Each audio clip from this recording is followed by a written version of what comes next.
Bismillahirrahmanirrahim. Assalamualaikum warahmatullahi wabarakatuh.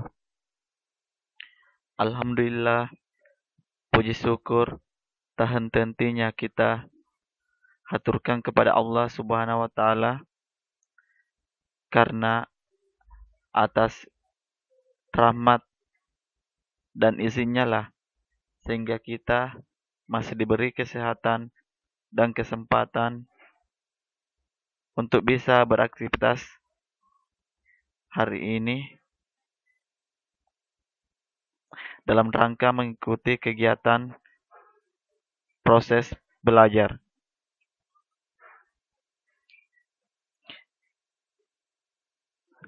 Hari ini kita akan belajar pada mata pelajaran perbankan dasar.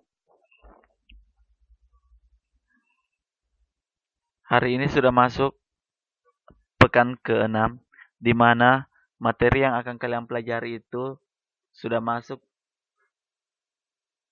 materi uang.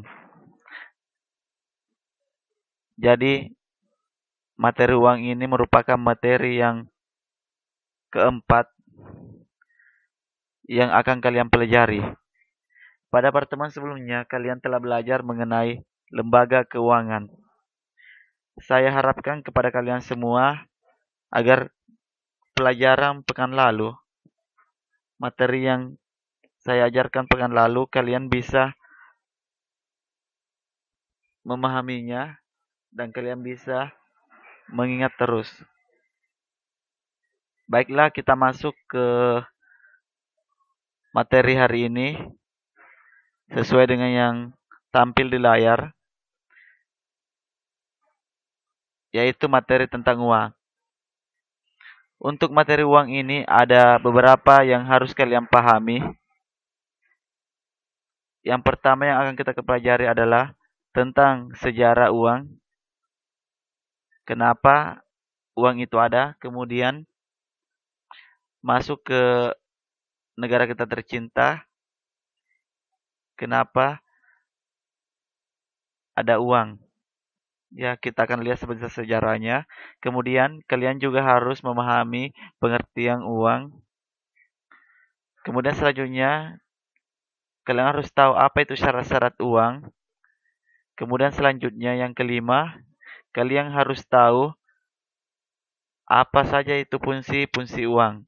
Kemudian selanjutnya ada nilai-nilai uang yang harus kalian juga tahu. Dan yang terakhir adalah jenis-jenis uang. Nah, sebelum kita melangkah ke sejarah,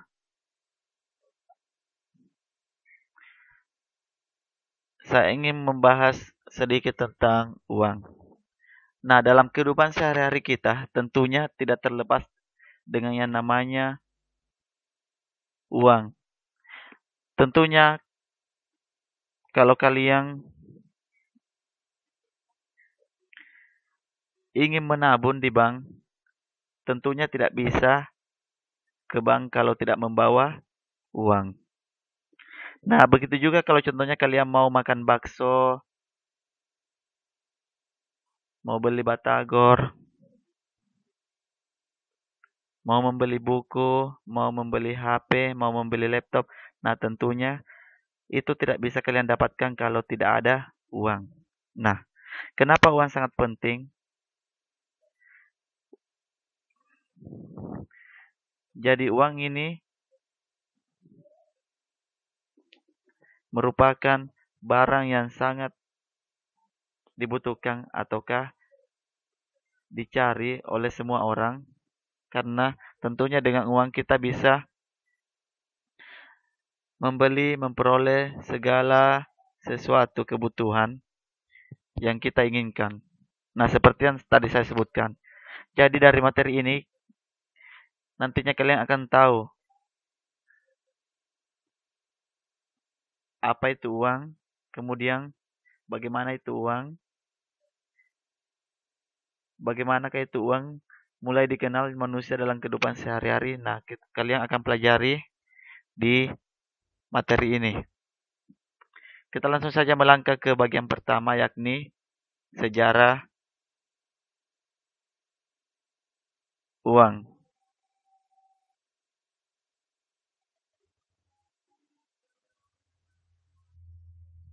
Nah, di layar telah tampil sejarah uang. Jadi, pada mulanya setiap manusia berusaha untuk memenuhi kebutuhannya sendiri. Seiring dengan perkembangan pada masa itu, mereka saling menyadari bahwa apa yang mereka hasilkan tidak cukup dan memerlukan apa yang dihasilkan oleh orang lain. Dari sinilah muncul kegiatan saling tukar satu sama lain antar dua orang yang saling membutuhkan.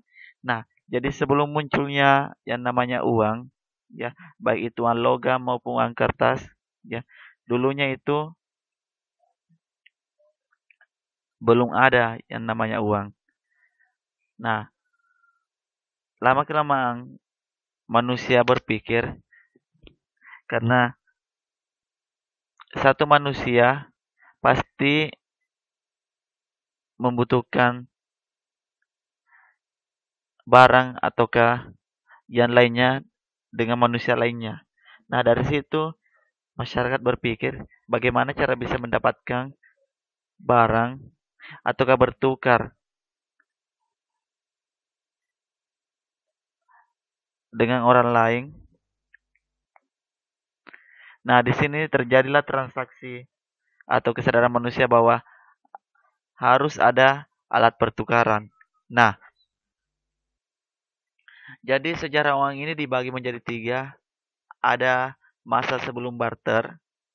Ya, jadi barter ini sama dengan tadi ya, saling tukar barang antar dua orang yang saling membutuhkan. Ya, jadi contohnya yang satu punya gula, yang satunya punya teh. Ya, jadi untuk bisa memiliki keduanya, kedua orang ini harus bertukar. Sebentar kita akan pelajari semua. Kemudian yang kedua adalah masa barter. Dan yang ketiga adalah sistem uang barang. Nah, setelah ketika muncul ini, maka muncullah yang terakhir itu masa uang. Ya, oke. Apa itu masa sebelum barter? Masa sebelum barter adalah masa ketika manusia memenuhi kebutuhan dengan kemampuannya sendiri, secara individu yang bergantung dengan alam. Pada zaman ini, manusia belum menjadi makhluk sosial sehingga tidak membutuhkan orang lain untuk memenuhi kebutuhannya. Semua alat kebutuhan dihasilkan sendiri sesuai dengan kebutuhan dan keinginan sehingga manusia bertindak sebagai produsen dan konsumen sekaligus. Ya, jadi masa sebelum barter itu, jadi setiap manusia punya cara tersendiri untuk memenuhi kebutuhannya. Contohnya, dia ke hutan, ke gunung, mencari buah-buahan, sayur-sayuran yang bisa dimakan dengan usahanya sendiri. Jadi belum ada bantuan dari orang lain. Masing-masing cari cara sendiri untuk bisa bertahan hidup. Nah, itu adalah masa sebelum barter. Nah, yang kita masuk yang kedua. Nah, di sini sudah masuk masa barter. Ya, ini penjelasannya ada sedikit. Setelah manusia menjadi makhluk sosial, maka setiap orang membutuhkan orang lain untuk memenuhi kebutuhannya. Seiring perkembangan pada masa itu, mereka saling menyadari bahwa barang-barang yang dihasilkan tidak cukup dan memerlukan orang lain untuk memenuhinya. Sehingga muncul kegiatan saling tukar satu sama lain yang saling membutuhkan. Kegiatan ini disebut barter atau innotur. Manusia melakukan barter atau pertukaran barang dan jasa dengan barang dan jasa lain yang diinginkan sebelum mengenal uang. Misalnya, menukar sekarung terigu dengan sekantong beras untuk kebutuhan karbohidrat setiap hari. Nah, pada masa barter ini sudah terjadi pertukaran tapi belum uang ya, belum masuk uang tapi yang ditukar itu adalah barang antar barang ya. Jadi antara satu manusia dengan manusia lain itu saling menukar barang yang dimilikinya. Contohnya seperti yang tadi disebutkan bahwa satu orang ini memiliki sekarung terigu, nah kemudian satunya punya sekantong beras. Supaya kedua-duanya bisa dimiliki, maka kedua orang ini bersepakat untuk menukar terigunya dengan beras agar masing-masing punya dua barang yaitu terigu dan beras. Nah, seperti itu tadi yang saya sebutkan juga. Teh dengan gula ya, yang satunya tidak punya gula, yang satunya punya teh. Jadi untuk memenuhi kedua kebutuhannya harus menukar barang tersebut ya. Apalagi banyak sekali ya, contohnya mau menukar beras dengan jagung. Nah, kalau kita mau mengkonsumsi kedua-duanya tentunya harus ada pertukaran. Nah, itu namanya masa barter ya. Selanjutnya yang ketiga yaitu sistem uang barang. Nah, setelah terjadinya barter maka munculnya sistem uang barang. Apa itu sistem uang barang? Sistem uang barang atau uang komoditas adalah barang dasar yang hampir dimiliki oleh semua orang seperti garam, teh, tembakau, dan biji-bijian yang dijadikan sebagai standar atau alat pembayaran. Pada tahun 9000 hingga 6 Pada tahun 6000 hingga 9000 sebelum Masehi, uang komoditas yang dipakai berubah menjadi ternak, bukan lagi barang yang kecil. Kemudian muncul budaya pertanian sehingga uang komoditas yang dipakai adalah gandum, sayuran, atau tumbuhan lain. Nah, pada pada masa ini uang barang itu ya barang yang dijadikan sebagai uang. Contohnya yang punya komoditas pertanian atau peternakan yang besar, dia berhak untuk menukarkan hasil komoditasnya tersebut kepada orang lain. Nah, dia berhak untuk menukar hasil komoditasnya tersebut kepada orang lain. Nah, contohnya orang lain butuh ya seperti ini tadi butuh gandum, sayuran atau tumbuhan lain makanya ditukar milik si yang punya kebun ini kepada orang yang tidak punya kebun. Nah, itu namanya uang barang. Dijadikannya alat komoditasnya untuk menukar barang tersebut. Itu namanya uang barang. Nah, setelah 3 masa ini dilewati, ya, yang tadi masa sebelum barter, masa barter dan ini masa uang barang. Nah, masyarakat lagi berpikir, ya, bagaimana caranya untuk bisa melakukan transaksi yang lebih ideal, ataukah ada semacam alat, ya, ataukah eh, kertas yang bisa dijadikan pedoman, dijadikan sebagai satuan dalam melakukan transaksi. Nah, itu kemudian muncul uang. Nah, sebentar akan dijelaskan ya. Jadi kita masuk di sejarah uang di Indonesia. Nah, sejarah uang di Indonesia sudah dimulai sejak masa kerajaan-kerajaan Nusantara. Setiap kerajaan memiliki mata uang tersendiri dan akan berbeda dengan mata uang dari kerajaan lain. Pada masa itu, uang terbuat menggunakan emas dan perak, dan nilainya ditentukan oleh beratnya. Sebelum dikeluarkannya Undang-Undang Nomor 13 Tahun 1968, kegiatan pencetakan uang dilakukan oleh pemerintah. Namun, setelah terbitnya undang-undang tersebut, hak pemerintah dalam pencetakan uang disebut dicabut ataukah Pasal 26 ayat 1, maka dibentuklah Bank Sentral sebagai satu-satunya lembaga yang berhak mencetak dan menerbitkan serta mengedarkan uang atau hak oktroy di Indonesia yaitu Bank Indonesia. Nah, jadi sejarawan di Indonesia itu dimulai sejak masa kerajaan-kerajaan Nusantara ya seperti Kerajaan Demak, ya Kerajaan Samudra Pasai dan Kerajaan Sriwijaya dan yang lainnya. Nah, di situ dikenal pertukaran pertukaran uang ya tapi dalam bentuk emas dan perak dan nilainya itu ditentukan oleh berat dari emas dan perak tersebut. Ya, itu. Jadi dulu sebelum muncul uang itu ya, jadi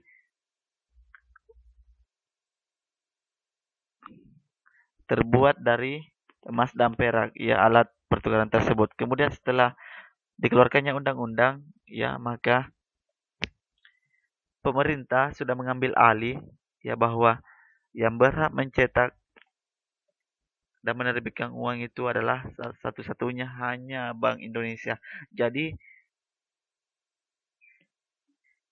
industri ataukah perusahaan-perusahaan lain ataukah semua orang tidak berhak untuk mencetak atau menerbitkan orang ya karena sudah diatur oleh undang-undang negara.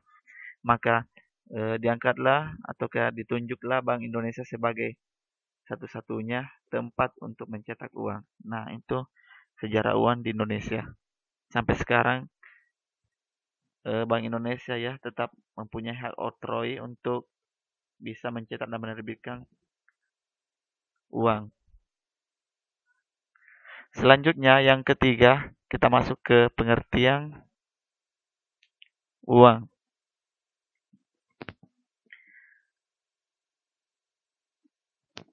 Nah, di sini sudah dijelaskan ya bahwa uang adalah segala sesuatu yang dapat digunakan sebagai alat tukar. Alat tukar tersendiri dalam ekonomi memiliki makna segala sesuatu yang diterima oleh masyarakat secara luas sebagai alat pembayaran dalam proses pertukaran barang dan jasa. Ya, nah jadi sudah jelas di situ bahwa uang adalah ya, alat pertukaran yang sah dan telah diakui oleh pemerintah sebagai alat pembayaran yang sah dalam melakukan proses pertukaran barang dan jasa. Nah, tentunya uang itu mempunyai beberapa ya syarat supaya diakui sebagai uang. Nah, inilah tadi yang dimaksud dengan uang ya. Tentunya kalian sudah mengerti.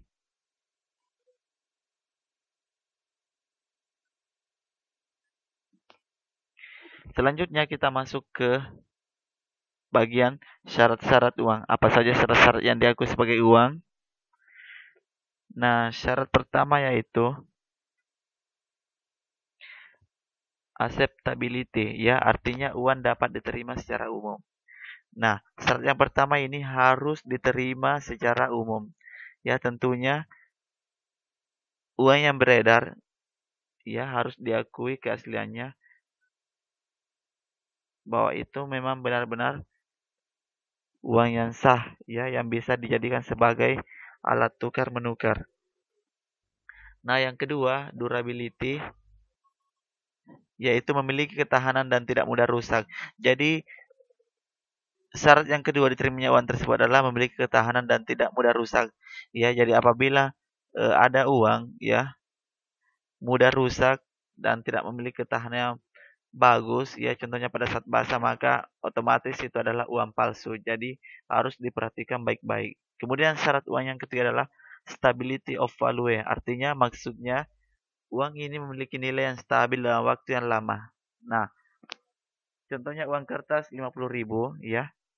Jadi biar sampai kapanpun uang tersebut akan bernilai 50.000, tidak akan pernah berubah bahwa uang 50.000 bisa menjadi uang 20.000 ya karena itu adalah cetakan nomor-nomor yang sudah dicetak sesuai dengan apa yang tercantum pada uang tersebut. Kemudian storable and portability ialah uang mudah untuk disimpan dan dibawa. Nah, tentunya yang diakui sebagai uang adalah yang mudah dibawa dan disimpan, ya. Kemudian selanjutnya divisibility yang berarti bahwa uang tersebut mudah untuk dibagi tanpa mengurangi nilainya. Nah, contohnya kalau kalian mempunyai uang 100.000 mau dibagi kepada 5 teman kalian, ya, itu masing-masing bisa mendapatkan 20.000. Nah, tentunya biarpun dibagi kepada beberapa orang tersebut, maka uang tersebut tidak akan berkurang nilainya. Nah, itu adalah syarat yang kelima. Syarat selanjutnya, uniformity. Hanya terdapat satu kualitas. Hanya terdapat satu kualitas. Ya, tentunya uang yang diakui kualitasnya adalah uang yang mempunyai ciri-ciri keaslian. Ya, seperti jika di Terawang, ya ada gambar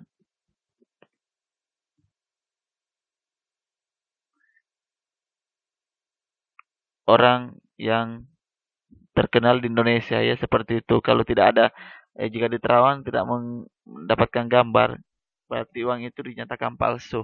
Nah, itu adalah syarat uang. Yang selanjutnya adalah scarcity, yakni memiliki jumlah yang relatif terbatas dan tidak mudah dipalsukan. Nah, tentunya uang yang beredar ya terbatas ya. Jika uang tersebut tergolong banyak berarti itu adalah pelanggaran yang dilakukan oleh pihak-pihak tertentu. Dan uang yang asli itu tidak gampang untuk dipalsukan, ya, bagaimanapun caranya. Nah, itu adalah syarat yang keenam. Syarat terakhir adalah adanya jaminan dari pemerintah terhadap nilai keabsahan uang. Ya.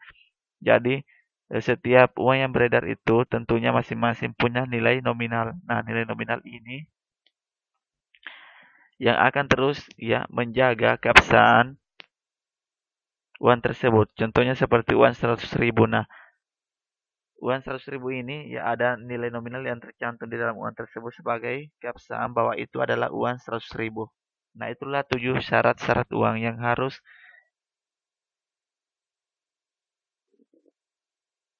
harus ada ya. Kemudian selanjutnya kita masuk ke fungsi-fungsi uang. Nah, apa saja fungsi-fungsi uang? Nah, fungsi uang itu dibedakan menjadi dua. Ada yang namanya fungsi asli dan ada namanya fungsi turunan. Nah, kalau fungsi asli itu ada tiga ya. Ada sebagai alat tukar, yang kedua sebagai alat satuan hitung, dan sebagai penyimpan nilai. Nah, yang pertama, kita jelaskan dulu yang pertama sebagai alat tukar. Nah, ini merupakan eh, fungsi asli utama ya, fungsi asli utama uang sebagai alat pertukaran barang ya. Jadi ini fungsi pertama sebagai alat tukar. Dan yang kedua sebagai alat satuan hitung. Jadi maksudnya di sini adalah kemampuan suatu barang untuk dapat dipertukarkan dengan barang lain. Nah, itu ya sebagai alat satuan hitung. Untuk menentukan nilai tukar suatu barang diperlukan suatu alat ukur dengan satuan hitung tertentu yang disebut dengan harga. Nah, contohnya kamu ingin membeli ya sebuah sepatu dengan harga 250.000, maka kamu harus menghitung uangmu ya sebanyak 250.000 jika ingin membeli sebuah sepatu. Nah, itu maksudnya. Yang ketiga adalah sebagai penyimpan nilai. Nah, apa itu penyimpan nilai? Ya, bahwa uang dikatakan sebagai alat penyimpan nilai, di mana uang tersebut dapat digunakan untuk mengalihkan daya beli dari masa sekarang ke masa yang mendatang. Ketika seorang penjual saat ini menerima sejumlah uang sebagai pembayaran atas barang dan jasa yang dijualnya, maka ia dapat menyimpan uang tersebut untuk digunakan membeli barang dan jasa di masa yang akan datang. Contohnya, tadi kita eh, membeli sebuah motor ya seharga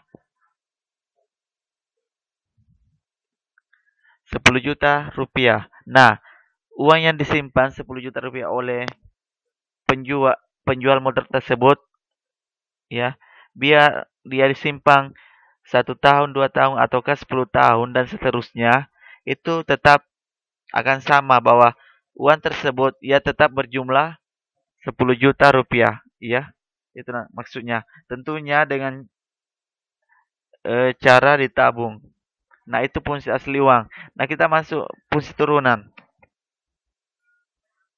Nah, fungsi turunan uang itu ada 5. Ya, yang pertama, alat pembayaran yang sah. Ini diperlakukan karena untuk memudahkan kehidupan masyarakat dalam berkegiatan transaksi. Keabsahan uang sebagai alat pembayaran ini juga ditetapkan atas aturan dari pemerintah setempat. Jadi, fungsi sebagai alat pembayaran yang sah. Ya, tentunya sudah diakui atas aturan dari pemerintah. Yang kedua sebagai alat penimbun kekayaan. Artinya bahwa uang dapat digunakan untuk mengukur jumlah harta kekayaan seseorang. Ya, jadi fungsi turunan yang kedua adalah sebagai alat penimbun kekayaan. Ya, contohnya kalian menabung. Ya, menabung setiap harta yang kalian dapatkan, kalian tabung ya, atau penghasilan yang kalian dapatkan itu ditabung. Nah, itu bisa diukur jumlahnya ya berapa tabungan yang dimiliki oleh seseorang. Nah, itu maksudnya alat penimbun kekayaan. Selanjutnya, fungsi turunan berikutnya adalah sebagai alat pemindah kekayaan. Maksudnya adalah nilai suatu benda dapat dicairkan dalam bentuk uang tanpa mengurangi nilai dari benda tersebut dalam ataukah dijual untuk menghasilkan uang, ya. Nah, jadi fungsi turunan berikutnya adalah sebagai alat pemindah kekayaan.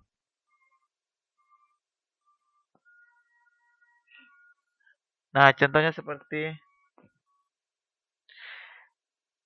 ini ya. Jadi dengan adanya uang, maka kekayaan bisa dipindah tempatkan dari satu daerah ke daerah lain. Misalnya, memindahkan rumah yang ada di kampung ke kota bisa dilakukan cara menjual rumah yang di kampung yang untuk selanjutnya membeli rumah yang ada di kota, ya.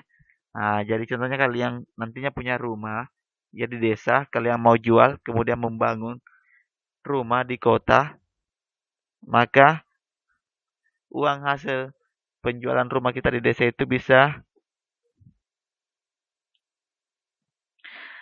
digunakan untuk membangun rumah baru di kota. Nah, itu maksudnya sebagai alat pemindah kekayaan. Jadi, uang kita berpindah dari satu tempat ke tempat yang lain. Nah, selanjutnya fungsi berikutnya adalah sebagai standar pencicilan. Ya, jadi uang ya maksudnya itu yaitu uang digunakan sebagai standar dalam proses pencicilan angsuran. Ya, jadi eh, fungsi selanjutnya itu sebagai alat standar pencicilan. Jadi setiap uang itu bisa digunakan untuk membayar berapa hutang kita, berapa angsuran yang harus kita bayarkan contohnya di Pegadaian ataukah di tempat lain. Nah, selanjutnya sebagai alat pendorong kegiatan ekonomi. Nah, kita ulangi dulu ini standar pencicilan sama dengan alat pembayaran utang ya. Nah, selanjutnya kita masuk ke sebagai pendorong kegiatan ekonomi. Maksudnya yaitu dipakai untuk modal investasi yang dapat menstimulasi perekonomian suatu negara. Nah, contohnya kalau kita punya harta yang lumayan banyak, ya, kita bisa menginvestasikan ataukah menyumbangkan modal kita kepada orang lain atau yang punya perusahaan, ya, sesuai dengan perjanjian yang telah disepakati, ya, dengan tujuan untuk menambah eh, penghasilan kita ya tentunya nanti akan berdampak baik bagi diri kita dan juga untuk pembangunan suatu negara. Jadi uang yang kita simpan itu sangat berguna bagi kita dan orang lain. Ya itu maksudnya. Jadi itulah fungsi asli dan fungsi turunan uang. Selanjutnya kita masuk ke bagian nilai uang. Nah, nilai uang itu ada macam-macam. Nah, ini contohnya ini ada gambar uang ya. Contohnya ini uang logam. Ada uang logam 100, 200 sampai dengan 1000. Nah, ini uang logam. Kalau uang kertas ini mulai uang 1000-an, 2000, 5000, 10.000, 20.000, 50.000 dan sampai 100.000. Tapi sekarang ini baru-baru ini ada eh, pencetakan uang yang sangat terbatas dalam rangka ulang tahun negara kita Indonesia itu dicetak uang dengan nominal Rp75.000. Tentunya katanya terbatas, ya hanya pencetakannya itu hanya berjumlah 75 juta saja, ya sesuai dengan angka ulang tahun negara kita, yaitu 75 tahun. Ya, jadi nilai uang itu sangat banyak, ya. Ada 4 di sini, ada nilai nominal, ya, ada nilai intrinsik, ada nilai real, dan ada nilai berdasarkan kegunaannya. Kita akan bahas satu persatu.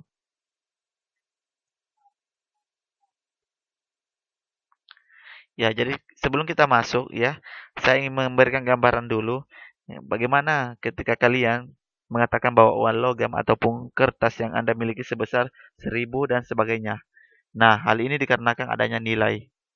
Jadi setiap uang yang dibuat suatu negara mempunyai nilai yang terkandung dalam setiap uang. Nah, contohnya yang saya sebutkan tadi bahwa contohnya uang yang uang 1000 ini sudah dikatakan 1000 karena memang di dalamnya ada nilai nominal 1000 ya, seperti itu maksudnya. Nah, kita akan bahas satu persatu. Yang pertama adalah nilai nominal. Nah, nilai nominal ini merupakan uang yang dilihat berdasarkan nilai yang tertera pada mata uang atau harga uang. Nah, ini sudah jelas ya bahwa contohnya kalian punya uang 100.000 rupiah. Nah, jadi nilainya uang itu sesuai dengan yang tertera nominalnya 100.000. Jadi dikatakan uang 100.000 rupiah. Nah, itu yang dimaksud dengan nilai nominal.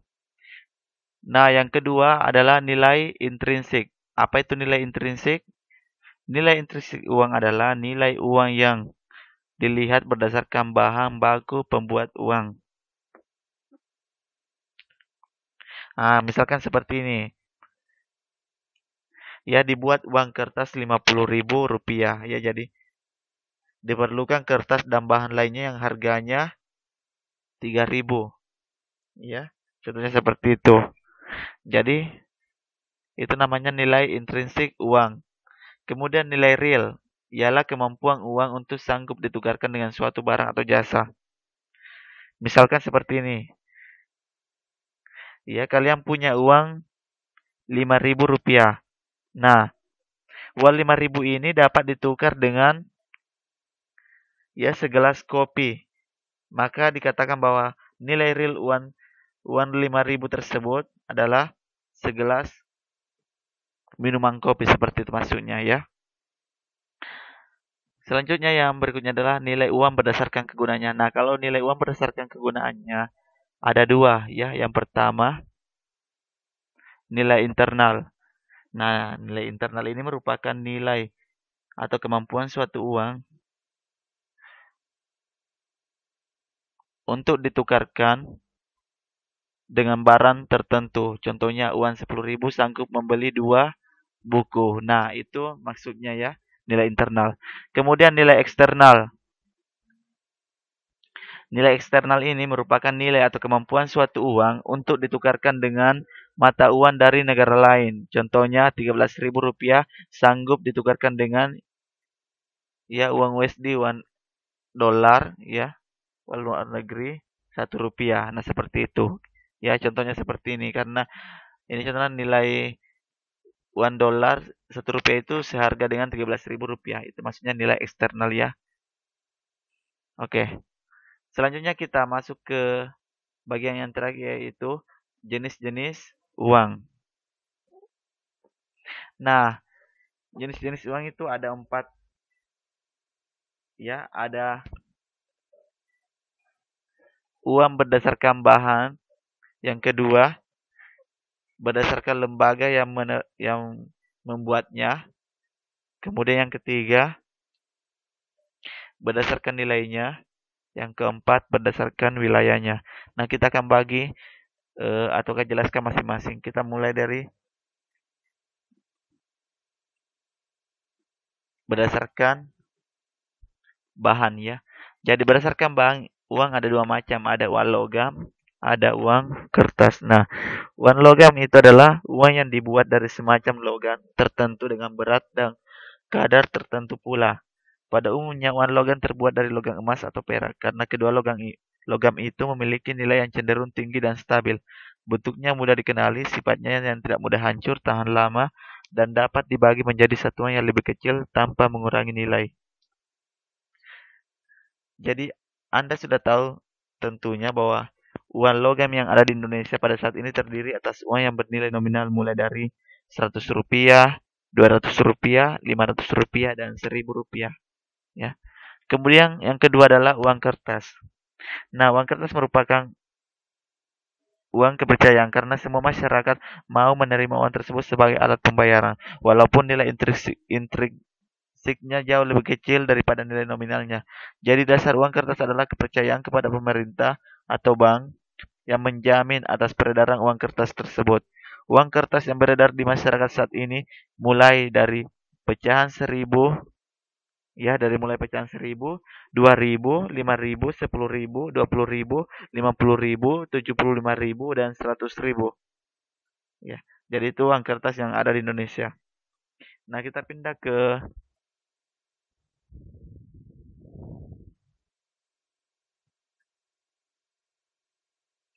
berikutnya uang berdasarkan lembaga, ya, atau badan pembuatnya ada dua, ada uang kartal, ada uang giral. Nah, apa itu uang kartal? Uang kartal adalah uang yang diberi tanda atau cap oleh pemerintah sehingga berlaku sebagai alat pembayaran yang sah dan dapat diterima umum. Ya, jadi uang kartal itu dibagi menjadi dua.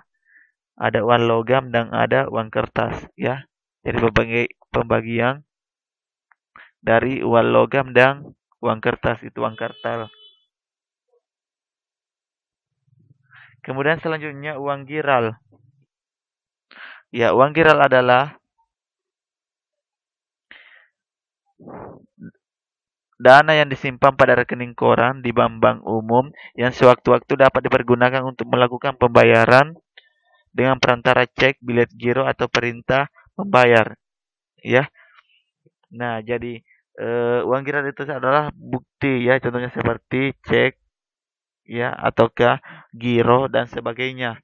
Nah, cek ini bisa dibawa ke bank untuk ditukarkan dengan sejumlah uang yang tertera pada cek tersebut. Contohnya perusahaan mengeluarkan cek ya, contohnya PT Semen Tonasa sebesar 50 juta rupiah. Nah, jika ingin dicairkan maka tentunya cek tersebut harus asli kebenarannya ya dan ditandatangani atau mempunyai cap dari PT Semen Tonasa ya sebagai bukti bahwa itu adalah cek asli ya. Nah, kemudian baru bisa dicairkan dananya. Nah, seperti itu maksudnya. Kemudian yang ketiga, berdasarkan nilainya. Jadi berdasarkan nilainya ada namanya uang bernilai penuh dan ada uang tidak bernilai penuh. Nah, uang bernilai penuh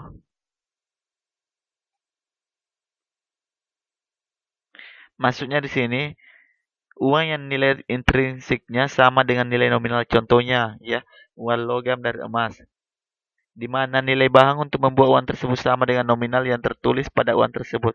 Ya, jadi uang bernilai penuh itu artinya sama ya takarannya, contohnya bahannya yang digunakan untuk membuat uang tersebut ya harus sama dengan nilai nominalnya. Itu maksudnya uang bernilai penuh. Kemudian uang tidak bernilai penuh.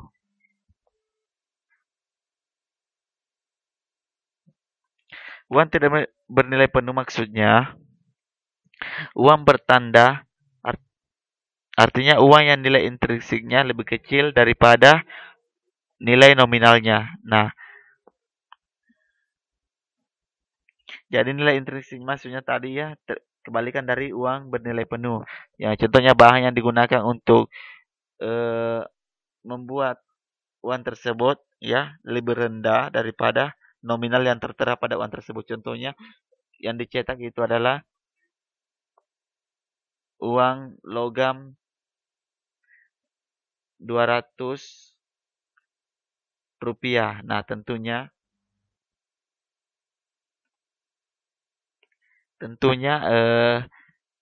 yang tercetak itu uang 1000 ya. Jadi seperti itu maksudnya. Jadi bahan yang digunakan lebih rendah daripada asli uang tersebut.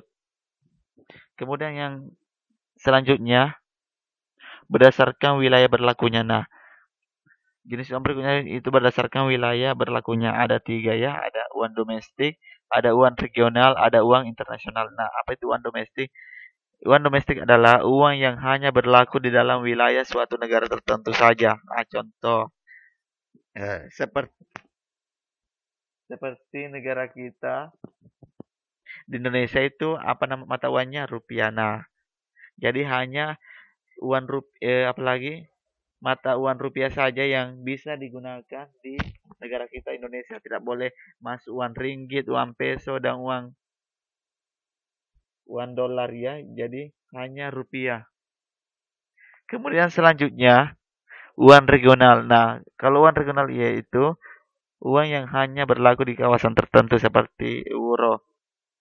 Ya, seperti contohnya uang euro yang hanya berlaku di negara-negara Eropa. Ya, jadi eh, hanya negara-negara Eropa tertentu saja ya yang bisa menggunakan uang tersebut. Ya, tidak bisa orang Indonesia, orang Malaysia, orang Afrika, ya. Nah, itu maksudnya uang regional. Jadi kawasan tertentu. Nah, selanjutnya ada namanya uang internasional. Apa itu? Uang internasional adalah uang yang berlaku tidak hanya di dalam wilayah suatu negara tertentu saja, tetapi juga berlaku di berbagai wilayah negara di dunia. Misalnya dolar, ya, dan yen. Nah, itu adalah uang yang telah disepakati, ya, bahwa berlaku di seluruh wilayah negara, ya. Contohnya tadi seperti dolar yang itu bisa digunakan contohnya di negara lain dengan kesepakatan yang telah disepakati oleh Bank Dunia, seperti itu maksudnya. Nah, itulah tadi jenis-jenis uang.